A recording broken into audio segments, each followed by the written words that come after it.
आशुतोष जी, निशांत कुमार का शामिल नहीं होना जो सतीश के सिंह साहब इशारा कर रहे हैं, वो आपके हिसाब से क्या दर्शाता है? क्या ये नीतीश कुमार का दबदबा है या फिर जेडीयू का की छाया बहुत ज्यादा रहने वाली नहीं है? देखिए लक्ष्मण जी, भारतीय जनता पार्टी के लिए बिहार के अंदर सबसे बड़ी बाधा क्या थी? सबसे बड़ी बाधा ये थी कि नीतीश कुमार को पद से हटा के अपना मुख्यमंत्री नियुक्त करना। उन्होंने वो रूबिकॉन क्रॉस कर लिया है, और जब आपने सबसे बड़ी बाधा पार कर ली है तो उसके बाद अब आपको अपनी जड़ें और मजबूत करते हुए अखिल बिहार पार्टी बीजेपी को बनना है। वो कोई आज की तारीख में तो आज कल तो बनेंगे नहीं वो। और बिहार के अंदर भारतीय जनता पार्टी थोड़ी कॉशियस थी, लेकिन अब मुझे लगता है कि बिहार के अंदर भारतीय जनता पार्टी व्यवहारिक राजनीति बहुत कायदे से कर रही है। आप अगर 2014 का लोकसभा का उदाहरण देखें, जब जनता दल यूनाइटेड, आरजेडी और बीजेपी तीनों अलग अलग लड़े थे, उस वक्त भारतीय जनता पार्टी को लगभग 30% वोट मिला था और 22 सीटें उसकी आई थी। और जनता दल यूनाइटेड अकेले अपने दम पर लड़ी थी, सिर्फ 2 सीटें आई थी और 15% के आसपास उसको वोट मिला था। लेकिन 2019 में इसी भारतीय जनता पार्टी ने अपनी 5 जीती हुई सीटें छोड़ दी और जनता दल यूनाइटेड को 17 सीटें दी। कौन सी पार्टी ऐसा काम करती है? इसलिए क्योंकि भारतीय जनता पार्टी भविष्य के लिए अपना इन्वेस्टमेंट कर रही थी और भविष्य के आज की दिन का वो इंतजार कर रही थी।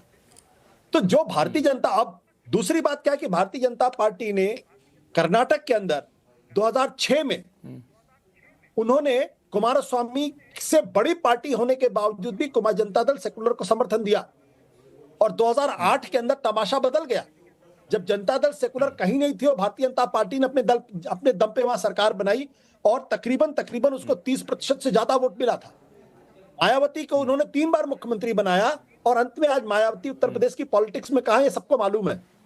जिस शिवसेना के साथ उन्होंने सरकार बनाई थी, आज वो शिवसेना कहां है सबको मालूम है। तो अब कोई अलग तरीके की दया, ममता और नीतीश कुमार के साथ दिखाएंगे, ऐसा मुझे दिखाई नहीं पड़ता। दूसरी बात, निशांत मुझे लगता है कि is already miss the bus. अगर उनके अंदर इस वक्त अगर सरकार में जाने का साहस नहीं था तो आगे कुछ नहीं हो सकता। पॉलिटिक्स में टाइमिंग बहुत इंपॉर्टेंट होती है। अगर आज की तारीख में निशांत कुमार अगर बिहार के अंदर उप मुख्यमंत्री बनते तो जनता दल यूनाइटेड के पास एक यूनिफाइंग फोर्स होता। कौन जीता तेरी जुल्फ के सर होने तक 6 महीने बाद कहां राजनीति होती, निशांत कहां होते, किसको पता?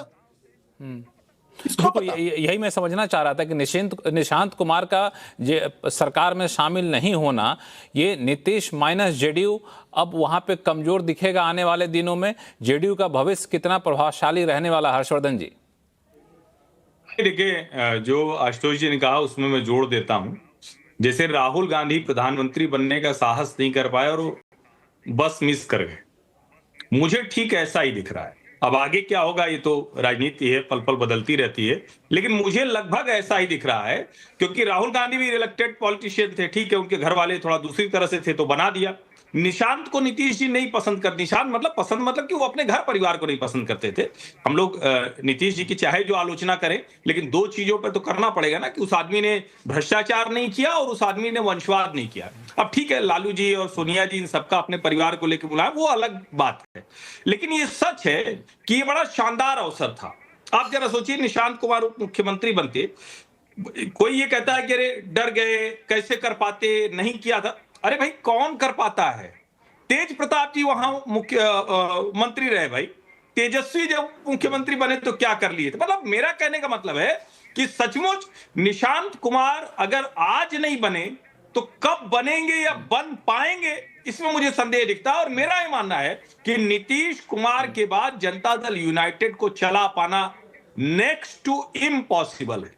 भाजपा को चला पाएंगे नीतीश जी तो छोड़ दीजिए, जेडीयू को चला पाना नेक्स्ट टू इम्पॉसिबल।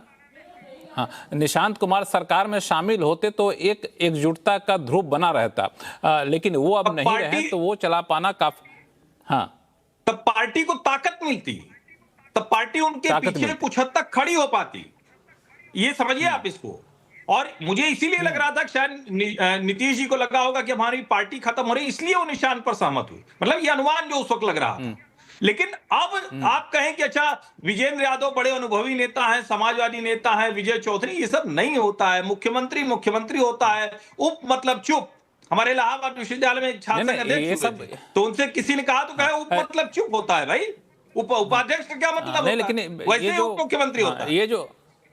ये जो नाम आपने बताया, उस नाम पे जेडीयू एकजुट हो पाएगी, इसकी संभावना बिल्कुल नहीं है। तो जेडीयू के बारे में कहा ही जाता है कि नीतीश कुमार को हटा दे तो जेडीयू के कई सारे ध्रुव बनकर निकल कर सामने जाते हैं, कोई एक सेंट्रलाइज फोर्स यहाँ पर नहीं रहता। सज्जन कुमार सिंह, अगर निशांत कुमार माइनस जेडीयू कमजोर पड़ जाती है, जैसा कि हर्षवर्धन जी कह भी रहे थे कि इसके जेडीयू का भविष्य कैसा रहेगा कहना बहुत मुश्किल है, तो ऐसे में आपको भी लगता है कि पहला सवाल जेडीयू कमजोर पड़ जाएगी, और जेडीयू कमजोर पड़ जाते तो जेडीयू के वोटर किधर जाएंगे?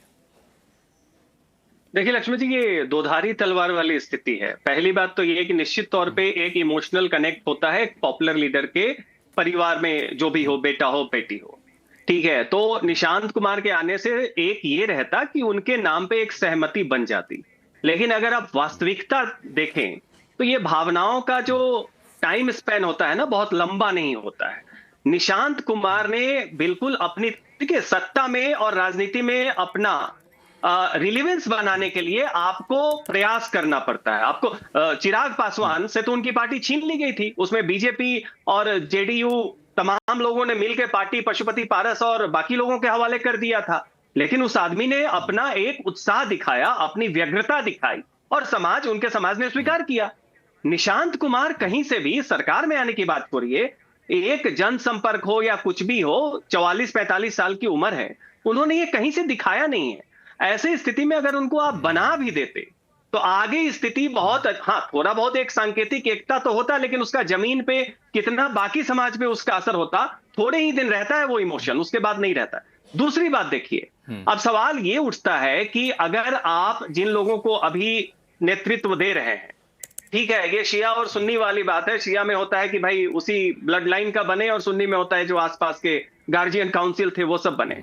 अब कल के समय में बिहार में इन चीजों को सांगठनिक और इंस्टीट्यूशनल तरीके से कम और सामाजिक तरीके से, जो सामाजिक आधार है उस पर, मेरी सबसे बड़ी जो आशंका और संदेह है वो ये है कि जेडीयू में कोई भी बिखराव हुआ, JDU Nitish, JDU original, JDU past, ये वो, वैसे भी समाजवादी पार्टी में ये बहुत ज्यादा एक्रोनिम सिनोनिम लगता है।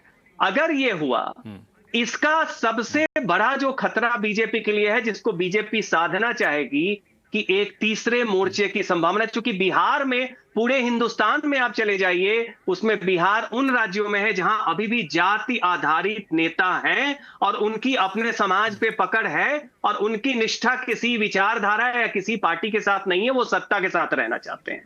तो जेडीयू अगर टूटता है तो ऐसे में ओबीसी का बड़ा वर्ग, महादलित का बड़ा वर्ग, वो ऐसा नहीं है कि भाजपा की तरफ चला जाएगा, फिर वो बिखरेगा। और वो बिखराव में तीसरा मोर्चा भी, अभी तक तीसरा मोर्चा की संभावना वहां पे नहीं थी, क्योंकि नीतीश और लालू एक दूरी थे।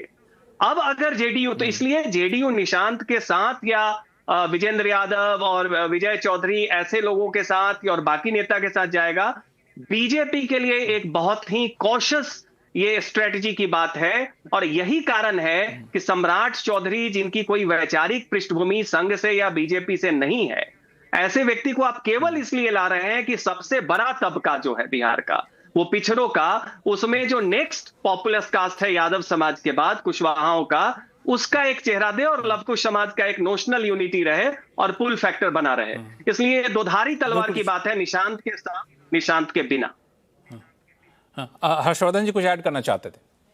देखिए, जो सज्जन जी कह रहे हैं उससे तो कोई असहमति है नहीं। मैं तो कह रहा हूं कि यही हो बीजेपी के लिए अच्छा होगा। सज्जन जी कह रहे हैं चुनौती है, मैं तो चूंकि राजनीति देखते हुए कह रहा हूं कि ये अच्छा होगा। कैसे अच्छा होगा? तीसरा मोर्चा ही तो थे नीतीश कुमार, जिसकी वजह से भारतीय जनता पार्टी को ये इतना लंबा समय देखना पड़ा। आप इस नजरिए से देखिए ना, चलिए टूट जाएगा। और उत्तर प्रदेश में राजभर के अलग नेता हैं, निषाद के अलग नेता हैं, पटेल के अलग नेता हैं, सब अपने अपने अलग नेता हैं। क्या फर्क पड़ेगा?